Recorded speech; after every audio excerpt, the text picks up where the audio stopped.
Welcome everyone to this very important video. And as you know, when we talk about markets, we talk about Tesla, we talk about the AI revolution, it's very important to keep an eye on geopolitics because geopolitics directly impacts our trajectory as a market and also for specific stocks. So one of the most important things that's happening right now is, of course, the Ukraine war between Russia, Ukraine, and the West. And as you know, I made a certain prediction and I admitted that I was off. And that prediction was that President Trump, when he said he's going to end the war in 24 hours, I viewed that as an indication that Trump has a good plan and will be able to end the war within 100 days, let's say. But these 100 days are over. The war is not ended. In fact, we have seen some escalation on the Russian side, more attacks, more drone attacks, more air attacks on Kiev and many other cities while these peace negotiations are happening.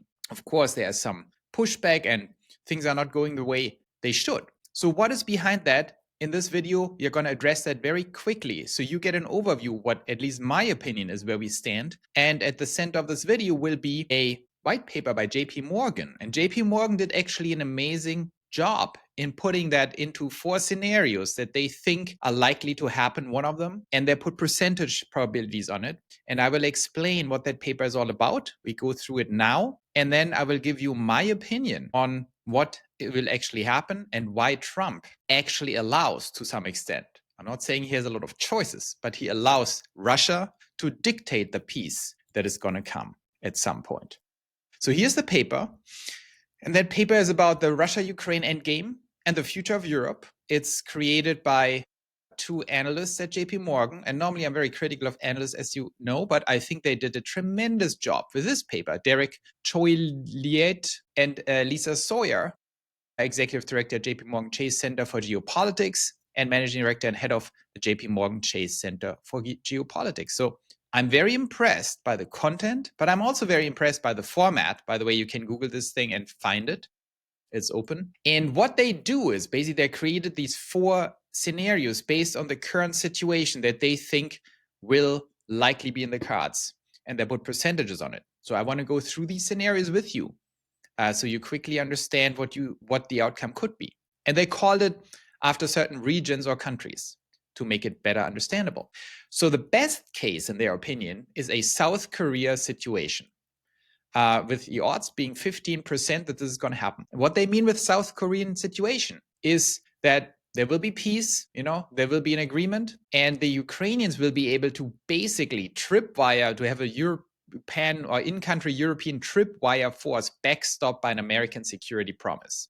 So basically, they give up some land to Russia, and then there will be massive military assurance to Ukraine that Russia cannot start this war again or continue, right? And the West's decision to leverage an approximately $300 billion in frozen assets, would also get reconstruction Ukraine off to a good start, right? So they would basically use some Russian frozen asset, and they would be able to negotiate a peace with Russia where there is massive military backup to stop Russia from ever starting this war again. South Korea situation where basically Korea was split into 2, with South Korea being safe and North Korea basically given up. So the odds for that best case are only 15%. So we have an 85% chance that we have worse cases than this best case. What is interesting here is that the best case is already assuming there is a lot of land being given to the Russians. So the best case is not that Ukraine just wins. Everyone knows Ukraine cannot win at this point. Even the best case of JP Morgan assumes, well, we give up some land to Russia, but there will be massive assurance that Russia can't do this again. Then we have the still okay case where they put 20% odds. So they have 35% odds for the best case, or this still okay case, they call it Israel. And they describe this case as a strong, enduring military and economic support without a significant foreign troop presence, would still likely provide Ukraine the space to turn itself into a fortress. So basically, the difference between best case and the still okay case is Ukraine has to defend itself after this peace deal, but there will be massive support of Ukraine. There won't be European and American, or maybe only European troops in the country. That is very significant because if you have European troops in the country, an attack on the troops could be construed as an attack on NATO. So the difference between the Israel and the South Korea scenario is troops or not troops of European countries. But in this Israel scenario, like, in Israel, we don't have too many American or European troops, but Israel has the backing with a lot of aid and weapons from the West. So that is their still okay situation. Putin would still need to see sufficient economic benefits, sanctions relief, and a stronger relationship with the US. I will get to this in a second, but that is their scenario. Now, the scenario JP Morgan actually believes is the most likely of these four by far, by a huge distance, 50% odds, is the not great Georgia situation. In the absence of both foreign troops and strong military support, Ukraine will experience ongoing instability. Stunted growth and recovery, waning foreign support over time, and the effective derailment of its Western integration, including EU and NATO membership, with gradual drift towards, back into Russia's orbit. So when you know anything about the Georgia situation, Russia invaded. It's still a sovereign country, but it's heavily dependent on Russia, and the West forgot a little bit about it. And then the worst case is Belarus, where, Ukraine turns into a satellite state of Russia. So this is not too optimistic here. We see the Georgia case the most likely. And why is that? Why does JP Morgan believe this is the case? Here's some maps, by the way, territorially controlled in Ukraine before 2024 invasion, 2014 invasion. Everything was Ukrainian. Then before 2022 invasion, they basically seized Crimea in 2014 under Obama.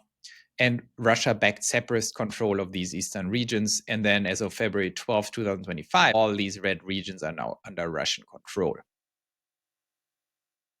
So let's stop this for a second and think about what this all actually means. How did we get here? And what do I think Trump actually wants, right? What Trump actually wants here is Trump is not that interested in all these tactical and historic problems of Ukraine and Russia.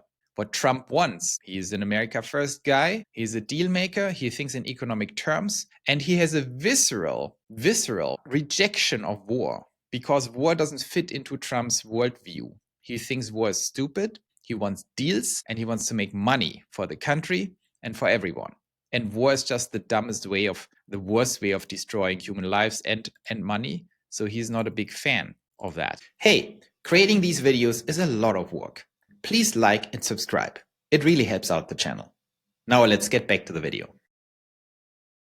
I think here's what Trump's reasoning is behind this whole thing. There are some factors that actually work against Zelensky, and that these factors are that Zelensky is backed into a corner by his own people. Let me explain this for a second. These negotiations between Trump, Putin, Zelensky that hit a little bit of a brick wall right now. That is why Russia is increasing its attacks again. Why? Because one of the conditions very likely behind the scenes is that Zelensky has to step down. He cannot lead Ukraine anymore. It's very likely that Putin is insisting on that. But Zelensky cannot easily do that because he has done a lot of things, including allowing some corruptions and some things happening in Ukraine that make it extremely dangerous for him to step down personally. There are lots of Ukrainians who might try to kill him. There might be Russians trying to kill him. So Zelensky has a personal interest of not stepping down that might be very significant because he's afraid for his life. So Zelensky cannot freely act here, and that is a big problem in these negotiations, because if that's a sticking point for Putin, they cannot reach an agreement. And Zelensky might have also some incentives of playing hardball, even though Ukraine is going down, which is very bad. Putin also increasingly has the upper hand militarily, maybe because the US aid has stopped to the Ukrainians. But also we have to understand, I know there are lots of people very emotional about this, very pro-Ukrainian, also a lot of people on X very pro-Russian. I'm neutral, I don't care, I'm trying to understand the situation. And you don't need to be a rocket scientist to understand that Russia is just vastly larger than Ukraine, and Russia has a history of being able to activate a huge industrial base for war manufacturing. And we see that it's happening. We also see technological progress very rapidly, where Russia, evolved its rockets, its drones, and all kinds of stuff that is becoming much more effective now in evading Ukrainian air defenses. So there's a lot of problems happening. Third problem here is that Putin himself is not a dictator of Russia, right? He's dependent on a lot of people in Russia supporting him, including the military, including other factions in Russia. And Putin has basically built and aligned the entire Russian economy towards a war economy. So if you just stop the war right now, there's a lot of problems, right? The economy would implode. It cannot be easily redirected. So once this machine is running, it's kind of a big, big effort with some penalties on it to just stop the whole thing, which means Putin is on a roll right now. It's easier to continue that, especially if he starts to win more territory. And so Russia and Putin are not in a situation where ending it or agreeing to a ceasefire is actually too beneficial for them, which is a big problem because now he has an incentive of continuing this if he starts to win more. There's a cost to stopping the war machine, a huge cost potentially for Putin, which means it's a big risk of doing that. So he needs to be very confident it's worth it. And in conjunction with number one, that Zelensky doesn't want to play ball, very likely, Putin just has a huge incentive continuing this and basically improving his cards. You remember that Trump said to Zelensky, you don't have any cards. Well, Trump has some cards. Putin has some cards, and Putin will have more and more cards over time. That is why this whole situation does not look very good. I think the incentives are now on Putin's side to continue the war, to double down, to increase the number of cards he has, while Zelensky is getting weaker. And the outcome, that is why JP Morgan says, a not so great outcome is more likely. I think an escalation of the war, with Russia winning more and more, will actually lead to a faster end of this whole thing. I don't think there is a pathway for Ukraine to somehow win, whatever that means, the war. So that's what we are dealing with. And when it comes to Trump, I think Trump realizes this. Trump's problem is not just convincing Putin to stop the war, but Trump's problem is also Zelensky. Trump never liked Zelensky. He has a lot of intel on Zelensky. He definitely thinks he's a crook and a problem. And that's why Trump is a little caught between the lines. What Trump wants, that I'm very convinced of that. I had a video early this year. I'm very convinced that Trump's strategy is he wants economic deals and a closer economic relationship with Russia, because Russia has a lot of commodities. Russia has rare earths. There is no reason not to create a strong alliance with Russia, also to curb China. And I think that is what Trump sees as a big picture. And for him, Ukraine is just an obstacle in the way. He says, why do we have to have war in Ukraine? Stop that stuff. Get the war out of the equation so we can start having relationships with Ukraine, but also, maybe even more important, with Russia. I do believe, whatever you think morally of this whole thing, that that is Trump's objective. And Trump wants to get to this objective as quickly as possible. He needs to see the war ended. And in order to see the war ended, Trump has to assess the chessboard in front of him. And what he sees is these two guys are fighting. Zelensky cannot be trusted and he doesn't play ball. Putin cannot be trusted and he also doesn't play ball. I think Trump understands that Putin is on a winning streak. And I think Trump probably believes shutting this war down, even if Russia gets more than we think it should get, is the best solution here. And an escalation of the war will end the war faster. That is very unfortunate for the Ukrainians. And I think Zelensky is making it worse. I think they should strike a deal as quickly as possible. And if they don't, Russia has all the incentives for escalation. And that's probably going to happen. And that is why I believe JP Morgan is spot on. Now, what does it mean for us who have to understand geopolitics and predict when this thing is going to end? Well, I think right now we see a rapidly deteriorating situation in Ukraine for the Ukrainians. It's very hard to predict this. I was wrong before in terms of timing, so I don't want to be wrong again. I think we will see an escalation, we see a deterioration, and Ukraine has to cave at some point and agree to this Georgia situation that JP Morgan outlined. So is this going to happen in the next 3 months or 6 months? I think it will, because I think this is not sustainable. The problem is Zelensky has a huge incentive of never giving up, which is horrible for the Ukrainian people. So that is my take on it right now. Sorry, I can't make any specific predictions, but I do think I have a high conviction that this war is over this year. It's going to be much worse for Ukraine than it is right now. That Zelensky is the main obstacle to get this done, and the people who try to prop him up.